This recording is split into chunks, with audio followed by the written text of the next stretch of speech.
Buenos días, directora de la Agencia Española de Protección de Datos, querida Mar, Buenos Mar días. España. Me vas a permitir que haga una breve presentación, Eres la directora de la Agencia Española de Protección de Datos, como acabo de decir, desde el año 2015, por tanto eres una experta en la protección de datos. Eres licenciada en Derecho, pero tienes también formación específica en Derechos Humanos y eres técnico de la Administración Civil del Estado. Si te parece, vamos a empezar hablando un poco acerca de esta agencia. ¿Cómo opera la agencia? ¿Qué hace la Agencia Española de Protección de Datos? Pues hacemos mucho más, yo creo, de lo que la ciudadanía conoce, ¿no? Nuestra misión principal es proteger a las personas en Internet, en un mundo que cada vez es más digitalizado. El dato no es algo aséptico, ¿no? No es un contrato, un modelo de consentimiento, va unido a proteger la libertad sexual, la identidad ideológica y cualquier tipo de datos tan especialmente protegidos como pueden ser, por ejemplo, los de salud. Esa es nuestra misión principal. Hacemos mucho en prevención, en acompañar a los ciudadanos y a los responsables de ese tratamiento de datos para que aplicar esta normativa, que a veces es compleja, puedan tener un acompañamiento con guías, con recomendaciones por parte de la agencia. Y hemos publicado en estos 8 años más de 100 guías y recomendaciones en este sentido para facilitar. Y interpretamos la normativa en el ámbito nacional y supervisamos cuando hay incumplimientos. No hay problemas. Y de hecho, últimamente has liderado y estáis promoviendo la agencia un pacto digital por la protección de las personas, porque ya no estamos protegiendo el dato, lo que estamos realmente es protegiendo a las personas. Exacto, y lo impulsamos en el año 2019 y ya son más de 450 las entidades más representativas del ámbito privado, el sector empresarial y el económico, como por ejemplo COE, CEPIME, la Asociación Española de Banca, Adigital, todas las empresas de telecomunicación, UNESPA, que representa a todos los seguros. Bueno, hay 450 entidades adheridas donde esas entidades dan un plus, no asumen más obligaciones de las que ya tiene la normativa europea y nacional de protección de datos, pero sí se obligan a difundir entre sus clientes o entre su personal, y hablamos de millones de clientes y de cientos de miles de empleados y empleadas, herramientas tan importantes desde el punto de vista de la responsabilidad social como el canal prioritario de la agencia, que permite la retirada de contenidos especialmente sensibles de Internet y de algunas redes sociales en cuestión de horas o 72 horas, evitando en muchos casos suicidios, recomendaciones sobre el acoso sexual en el ámbito digital para que nunca más pase lo que ocurrió lamentablemente con la mujer que se suicidó en la empresa Iveco, y recomendaciones en algo tan importante ahora mismo como es innovación, ética e inteligencia artificial unido a la privacidad. Sí, realmente es cierto. Ese comentario que has hecho al principio de que unimos la agencia a un carácter más punitivo, sancionador, y no tanto esta labor preventiva, yo creo que es muy importante poder remarcar más el trabajo que hacéis en la agencia para protegernos a todos, para darnos indicaciones, para asesorarnos, para ampararnos cuando tenemos algún tipo de dificultad, ¿no? Porque bueno, esta es una labor muy importante. Sí, y para mí es súper importante toda la parte de prevención, y recibimos cientos de miles de consultas a lo largo del año, tanto en las preguntas frecuentes en la web como en el servicio de atención al ciudadano, donde intentamos facilitar. Y muchas veces, a veces son los responsables los que interpretan de una manera muy restrictiva esa aplicación práctica de protección de datos. Nosotros no hemos dicho que antes de acceder por teléfono a una compañía de seguros tengas que escuchar durante 5 minutos la locución de protección de datos. Puede estar disponible en la web. Es decir, que lo que intentamos es facilitar y flexibilizar ese cumplimiento de la normativa pues dentro del marco legal. Bueno, pues si te parece, yo creo que este punto es muy importante. Vamos a intentar en esta charla amigable que vamos a mantener hacer especial hincapié en esta labor de no de protección del dato, sino de protección de todos nosotros y del trabajo que hacéis de prevención. Y por supuesto me siento invitada a que desde la Fundación Asisa podamos adherirnos también a este pacto digital de protección de las personas, ¿no? Yo creo que lo has comentado un poquito, pero vamos a insistir, si te parece también, por favor, Mar, ¿qué tipos de riesgo habéis detectado últimamente os preocupan más como agencia, por ejemplo, la protección a los niños, a las mujeres? Bueno, hay bastantes y en el tema de colectivos vulnerables, ¿no? Como puede ser, por ejemplo, el de los menores, estamos trabajando muchísimo. La edad media de acceso al porno son 8 años, solo 1 de cada 5 familias utilizan herramientas de control parental. Entonces, por ejemplo, estáis súper invitados a adheriros al plan, y una iniciativa muy bonita podría ser que Asisa, a sus cientos de miles de asegurados, les pudiera dar, por ejemplo, ese decálogo que hemos hecho con UNICEF de los 10 consejos básicos que debería dar una familia a su hijo o a su hija cuando le da el móvil por primera vez. Se dan los móviles muchas veces sin pautas teóricas, sin herramientas de control parental, sin pautas de cómo configurar el perfil en las redes sociales. ¿Qué pueden hacer si un vídeo comprometido, una imagen sexual, se ha difundido sin su consentimiento? Para eso está el canal prioritario, es decir, que tanto la familia como en este caso la agencia está para acompañar. Sensibilizar también de que si eres consciente de que hay una cadena de reenvíos, o lo paras o lo pasas. Y si tú lo estás pasando, estás teniendo responsabilidad administrativa por protección de datos y puedes tener responsabilidad penal. Ahí hay todo un mundo y ahora estamos trabajando con el Consejo General de Médicos y el Consejo General también de Psicólogos de España en un plan de salud digital familiar para que podamos apoyar desde pautas de la evidencia científica nacional e internacional, consejos muy prácticos de uso de las pantallas en función de la edad por parte de las familias. Eso sería un tema. Otro, estamos trabajando también a nivel tecnológico con varios organismos del Estado implicados en cómo diseñar un atributo de que soy mayor de edad, de manera que si quisiera acceder a una página de apuestas online, a una página de pornografía, si eres adulto, el mundo es libre, pero que haya sistemas reales de verificación de la edad, que en este caso no estén unidos a la identidad de la persona, pero sí que haya fiabilidad de que desde ese dispositivo está accediendo una persona que tiene ese atributo, un adulto, ¿no? Que es mayor de edad. En el tema de mujeres nos preocupa muchísimo porque la violencia digital, lamentablemente, el 90% de las víctimas somos mujeres. Y el perfil de usuaria del canal prioritario es mujer, menor de 30 años y víctima de difusión de contenidos sexuales o suplantación de identidad en páginas porno, etc. Es tremendo como yo en estos 8 años que llevo... ¿Suplantación de identidad? Sí.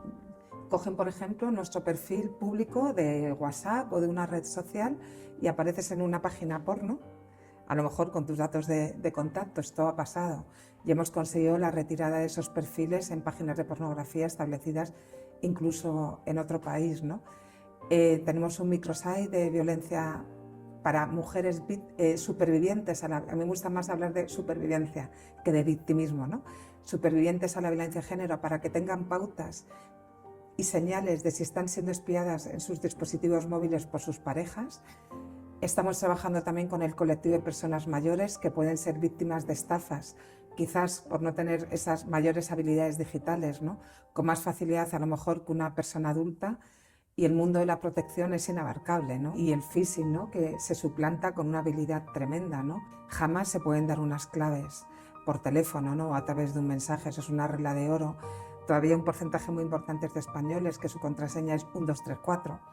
Pues tenemos también herramientas para la seguridad de las personas, ¿no? Donde damos pautas muy sencillas de cómo establecer una contraseña robusta, cómo proteger tu perfil en una red social, que sí recomiendo a cualquier ciudadano que la siga, ¿no? Sí, bueno, me parece una labor importantísima, ¿eh? Ya habéis hecho mucho, pero os queda mucho camino. Sí. Bueno, y no me extraña nada la cantidad de premios que habéis recibido, ¿eh? Bueno, si te parece, ya nos vamos a adentrar en el campo que nos es propio, que es el mundo sanitario. Y el dato sanitario está especialmente protegido, ¿no? Protege el reglamento y después nuestra propia normativa. Pero en los últimos tiempos también ha salido en los medios de comunicación cómo algunos colectivos, por ejemplo, pacientes oncológicos, tienen dificultades por su historia clínica para acceder a hipotecas, a la concesión de hipotecas, etc. ¿Qué derechos de anulación de datos tienen los pacientes? En este caso, además de la normativa de protección de datos, la legislación que prima es la legislación sectorial sanitaria y en este supuesto es la Ley de Autonomía del Paciente. Entonces, con carácter general, la Ley de Autonomía del Paciente establece que el criterio que rige es la veracidad de la historia clínica y tú no puedes pedir que se eliminen datos de salud de tu historia clínica simplemente porque ya no te interese, ¿no? Imaginémonos que hemos tenido pues, un problema psiquiátrico o en algunos casos que el centro sanitario, la persona pidió la anulación de toda la historia clínica anterior al cambio de sexo. Eso no se puede hacer porque la Ley de Autonomía del Paciente no lo permite. Pero en el derecho al olvido oncológico estamos trabajando porque hay un principio básico que es la no discriminación, ¿no?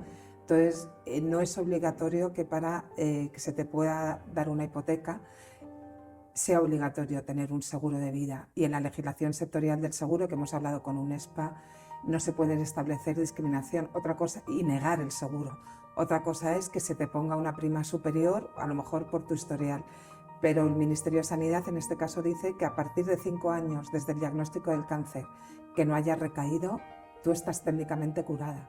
Entonces no se te puede hacer una doble victimización a una persona que has conseguido sobrevivir una enfermedad tan dura como es el cáncer, con todas las consecuencias psicológicas, emocionales y de salud que eso tiene, que después se te limite el poder rehacer tu vida en algo tan básico como puede ser la vivienda o un préstamo.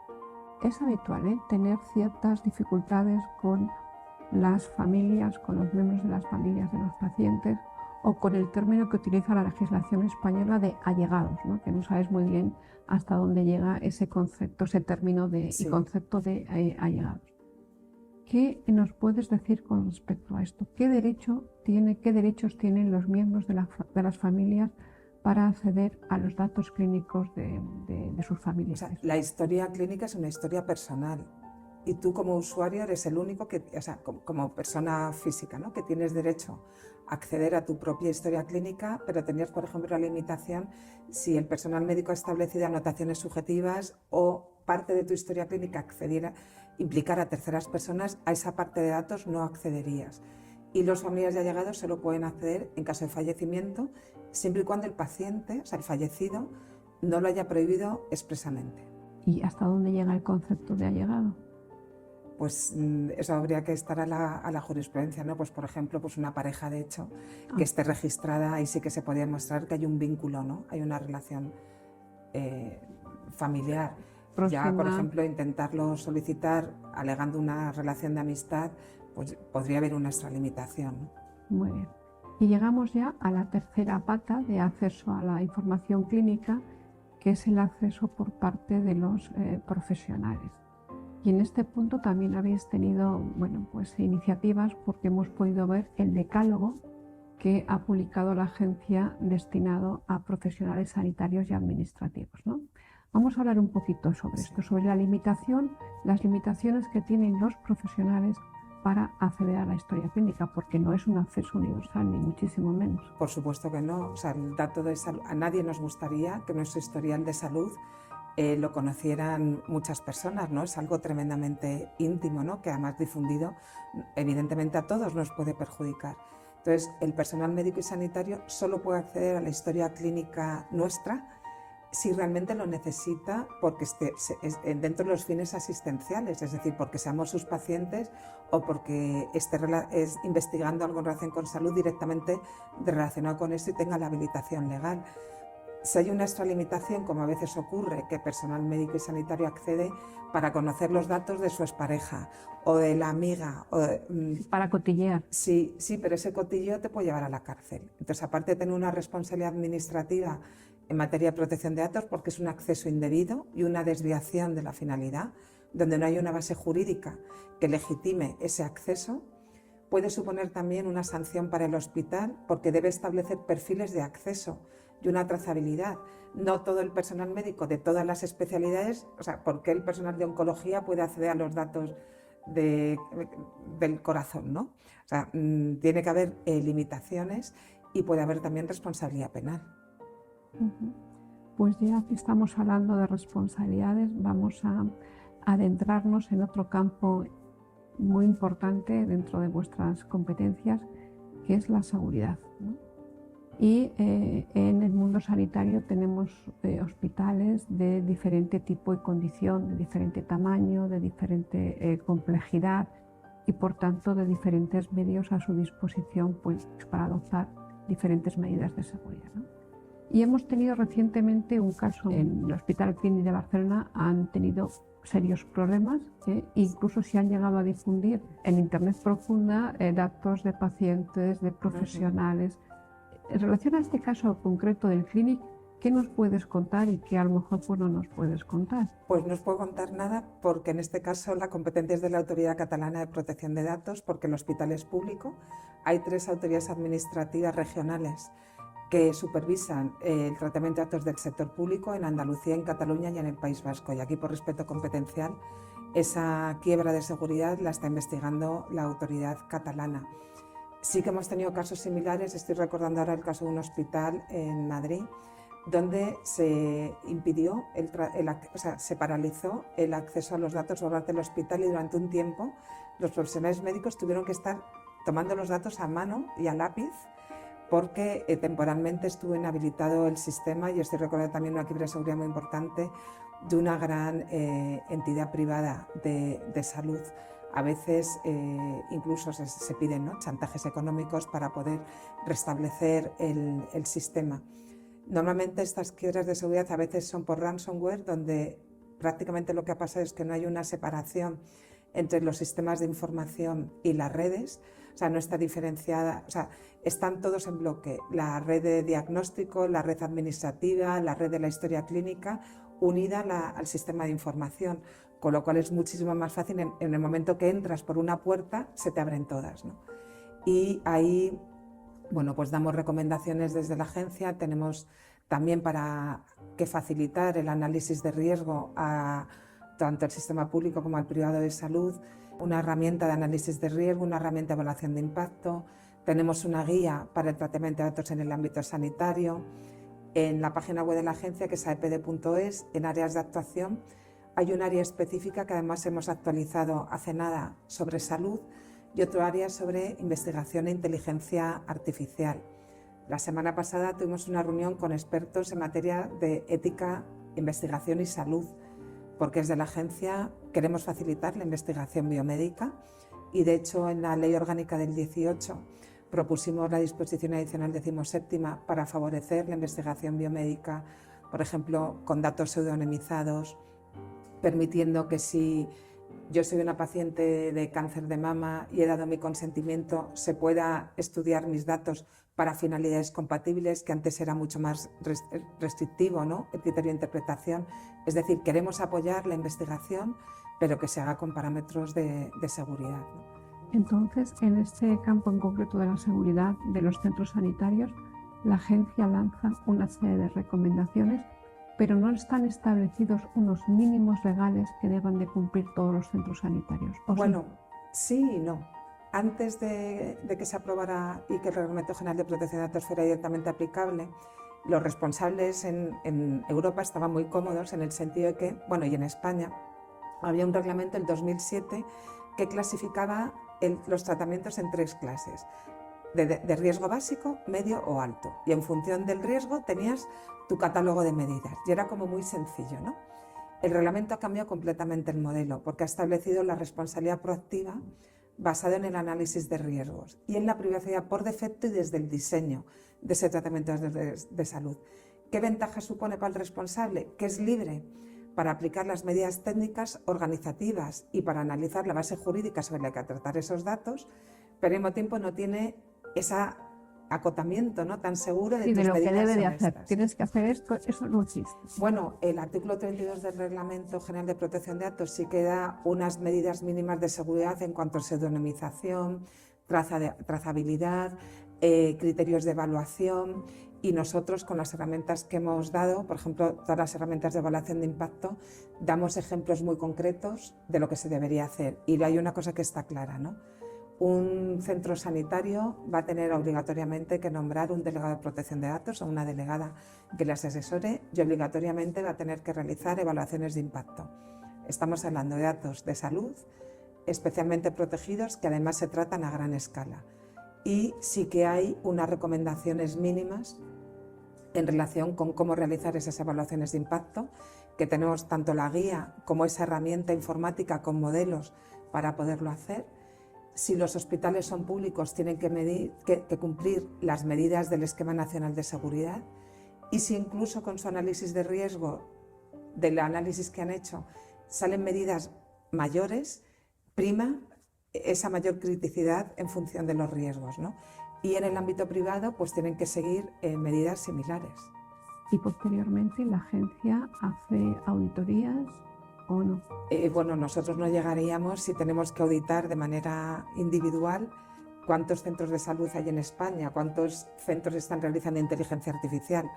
Tenemos menos de 200 personas, nos han aumentado las reclamaciones más de un 80% desde el año 2020 y es manifiestamente imposible. Pero sí que hacemos auditorías cuando recibimos una reclamación o cuando, por ejemplo, hay una quiebra de seguridad, analizamos si ha habido una vulneración en la normativa de protección de datos. Normalmente lo archivamos porque en general sí quiero transmitir un mensaje de confianza.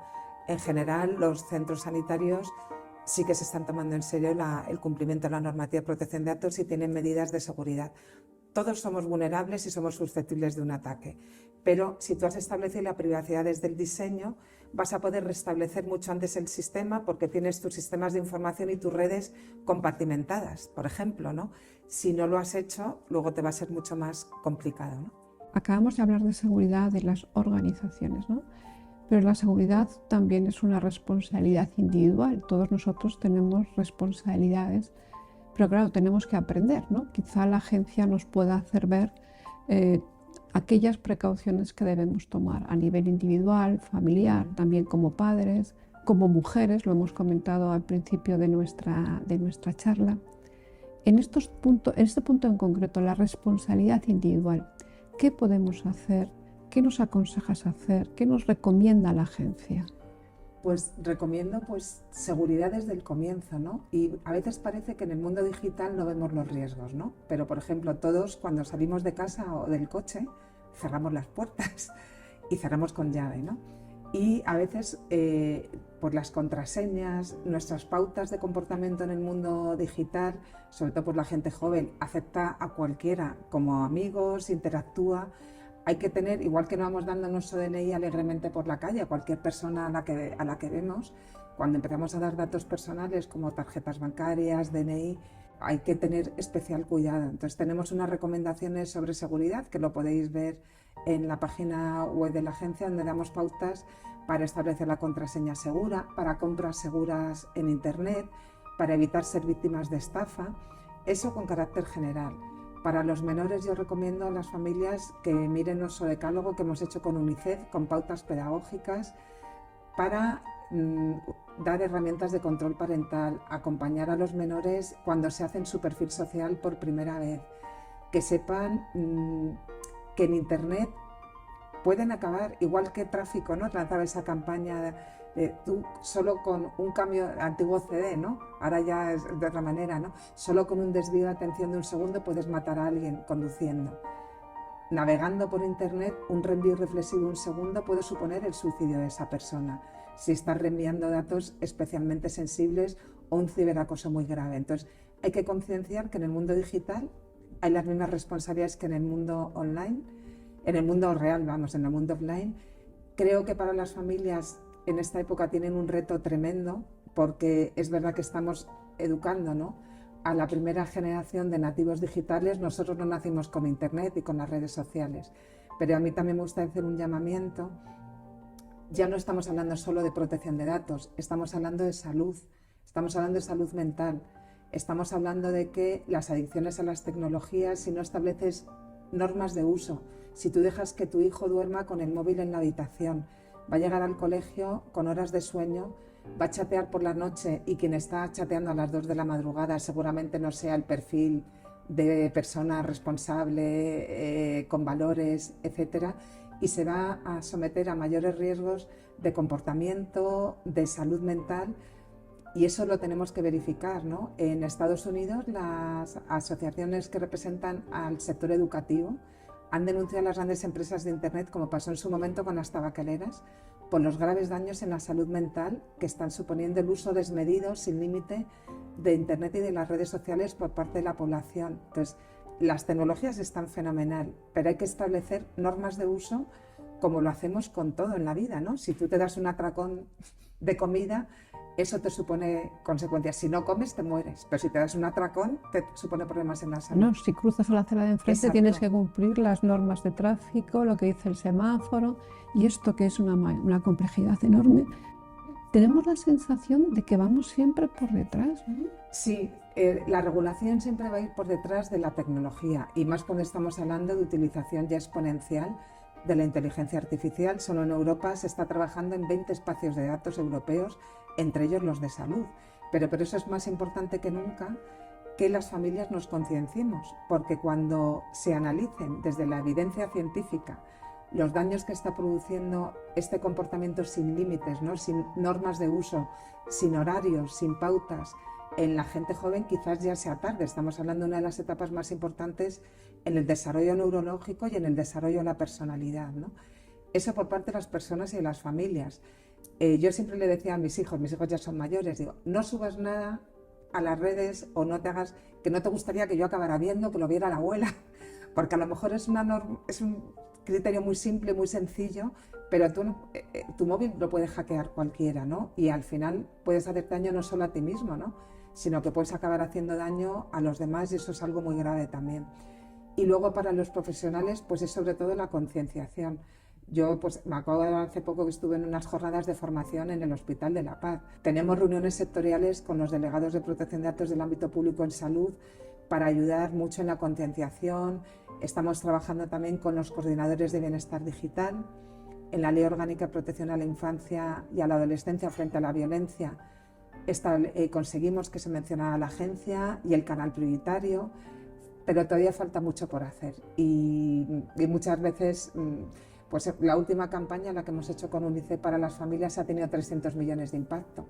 Pero yo estoy segura que todavía no todas las personas en este país conocen el canal prioritario, ¿no? O conocen estas normas tan básicas. ¿Qué queremos? Que cuando una familia vaya a comprar por primera vez el smartphone a sus hijos, que habría que pensar por qué necesitan un smartphone de 500 euros, pero eso ya es otro tema, se les diera esa guía que no viene con el móvil. Es decir, aquí está el móvil, puedes hacer un uso fantástico de él, pero estas son las 10 recomendaciones básicas, por favor, léetelas antes de darle el móvil sin ningún tipo de control, porque lo que no hagas a los 9 años, con 15 te va a costar muchísimo más, y ya no hablo con 19, ¿no? Porque sabemos en España a qué edad se accede a tener el primer smartphone, a los 9 años. Sí, a los 9, 10 años suele ser un momento de acceso, y ya cuando van al instituto, cuando van a secundaria, con 12 años es un uso generalizado. Y el 95% de los adolescentes tienen un perfil en las redes sociales. Cuando hablábamos de qué podíamos hacer a nivel individual, volviendo al campo sanitario, en el decálogo que hemos mencionado hace un ratito, una de las normas, de las recomendaciones es no compartas contraseña o no dejes las pantallas abiertas. Y esto en el día a día, con el follón de trabajo que hay, bueno, pues a veces se comparten contraseñas y a veces se deja la pantalla abierta. Sí, yo entiendo y tiene toda mi admiración y mi reconocimiento el personal sanitario, más con todo lo que han sufrido, ¿no? Con la pandemia, que se han jugado personalmente la vida, ¿no? Tratando de salvar vidas, ¿no? Y nosotros siempre queremos ayudar. La semana que se declaró el estado de alarma, lo primero que publicamos fue un informe del Gabinete Jurídico que decía que se podían tratar los datos de salud relacionados con el COVID y no era necesario el consentimiento. Había otra base que lo legitimaba, que era como, por ejemplo, el interés público, la obligación legal o razones de salud pública, ¿no? Pero también decíamos que eso no evitaba que hubiera que cumplir la normativa de protección de datos. Entonces, si tú dejas tu contraseña, te arriesgas. Es como si te dejas tu certificado electrónico y permites que otra persona acceda en tu nombre ante la administración o te presente la declaración de la renta. Pues te arriesgas a que si hay una responsabilidad, la contraseña de acceso y la trazabilidad va a ser la tuya y el hospital te va a imputar la responsabilidad a ti. pues hay que tener sentido común, ¿no? Como todo en la vida. Hay que tener sentido común, sí. Lo que pasa es que como es todo tan fácil, ¿no? Yo creo que tienes menos cautelas, pero bueno. Estamos ya terminando. Vamos a hablar de cuáles son tus grandes preocupaciones y en tu nombre las preocupaciones de la agencia de cara al futuro inmediato. ¿Por dónde van los...? Pues en materia de salud, ahora mismo estamos trabajando en dos. Uno es todo el tema de la utilización de la inteligencia artificial en datos tan delicados, ¿no? Y tan protegidos como son los datos de salud. Y acabamos de publicar unas recomendaciones sobre espacios de datos con la colaboración de la Secretaría de Inteligencia Artificial para dar pautas, ¿no? Y para establecer como un marco de contención, ¿no? de guías y de recomendaciones de la agencia para los profesionales y para los responsables de los tratamientos. Y otro que creo que es muy importante es también para los comités de ética e investigación. O sea, queremos apoyar la investigación biomédica y queremos dar pautas desde modelos de consentimiento. Ese es uno de los retos que tenemos.